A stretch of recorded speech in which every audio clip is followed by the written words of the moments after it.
Good day, everybody. Let's start with an example of a type of three-digit integer that we're talking about here.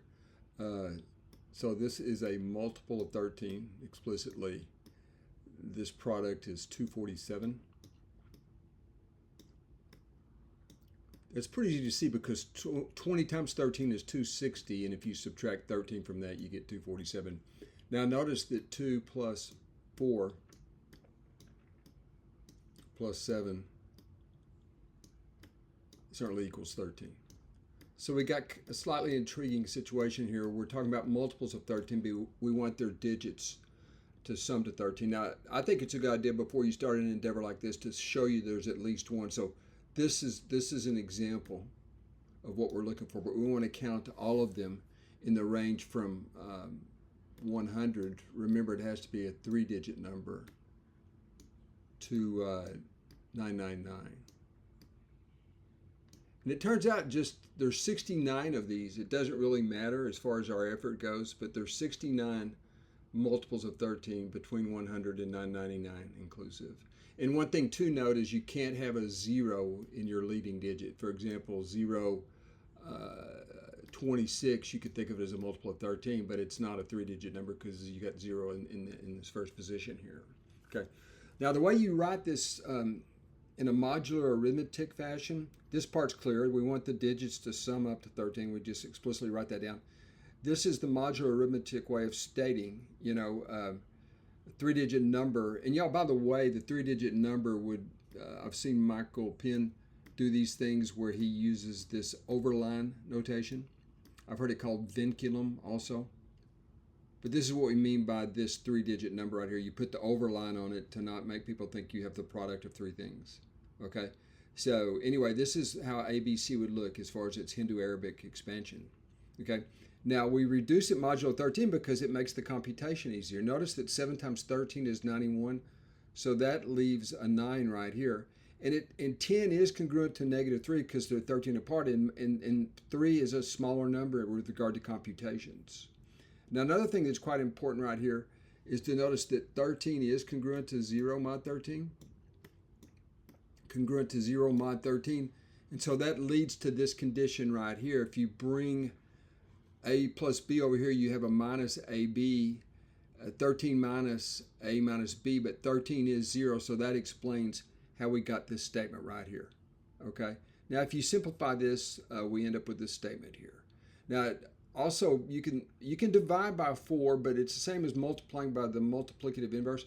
So 4 and 13, which we factor 4 out, but 4 and 13 are coprime or relatively prime, and that means 4 has a multiplicative inverse. We don't have to find it. We just know that we can cancel the 4 out. Y'all maybe remember integral domains from abstract algebra. This is related to that. This is a field of numbers that's an integral domain because you don't have any what they call zero divisors. Now, we're only going to check the digits 1, 2, 3, 4, 5, 6, 7, 8, 9. Remember, because the 0 can't lead. Remember we talked about how the 0 can't lead?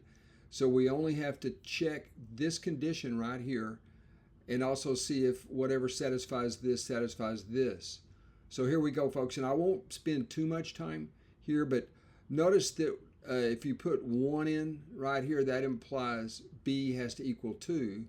But that would say that C is 10, which is not a digit that we have to check these digits, right? Okay, so I put a red thing here because it doesn't count because my 10 is not a digit in and of itself in base 10.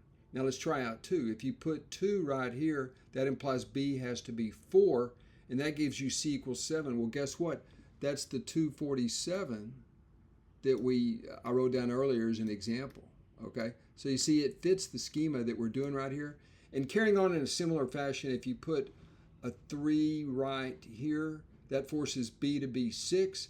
And so 6 plus 3 plus 4 gives you the 13.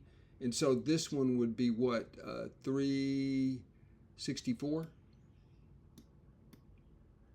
That is divisible by 13. You don't even have to check it, folks. You know it is because of the arithmetic that we're doing in the modular domain. Okay, there is a check, by the way, folks.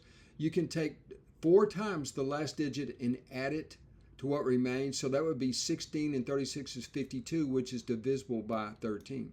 I did a video on that. But 13 divides 52 And 52 is what you get when you take 4 times, not this 4, but you take 4 times the last digit and add it to what's left. Notice that would be 36 plus 16 is 52.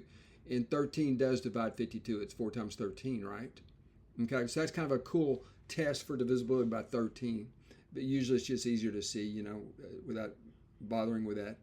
Now, right here, all this is all the same. 8 plus 4 plus 1. So we also get 481 right here. And you know, I've used the red thing as an indicator that it's kind of a stop condition because, again, 10 is not a digit, right? 10 is not a digit. Same thing here for 12. Okay, but you do have to be slightly cautious. Here we got to 14. It's not a digit, but it happens to be congruent to a digit, right? Which is very interesting. So this would be an easy slip up right here. 14 is not a digit, easy to say no, but it happens to be congruent to 1. Here you can't get that here. You would be getting 12 is congruent to -1, 10 is congruent to -3, but right here you get 14 is congruent to 1. So that leads to the multiple 7, 1, 5, or the multiple of 13, and also the digits sum to 13. You can inspect that yourself.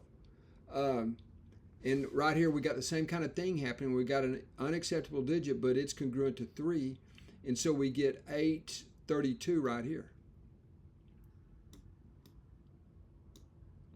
Now you guys can check this last list doesn't work just simply because already 9 and 5 add up to more than 13, right?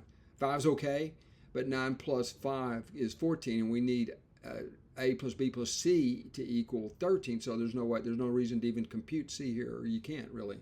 You can, but it doesn't mean anything. Okay. So anyway, these are our 4 right here, folks. This one,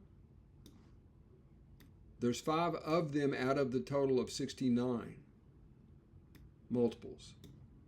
I thought it was a fun problem.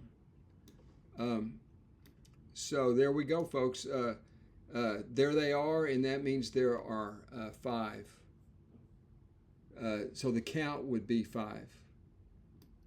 There's 5 of them, and they're listed below. All right, that's all.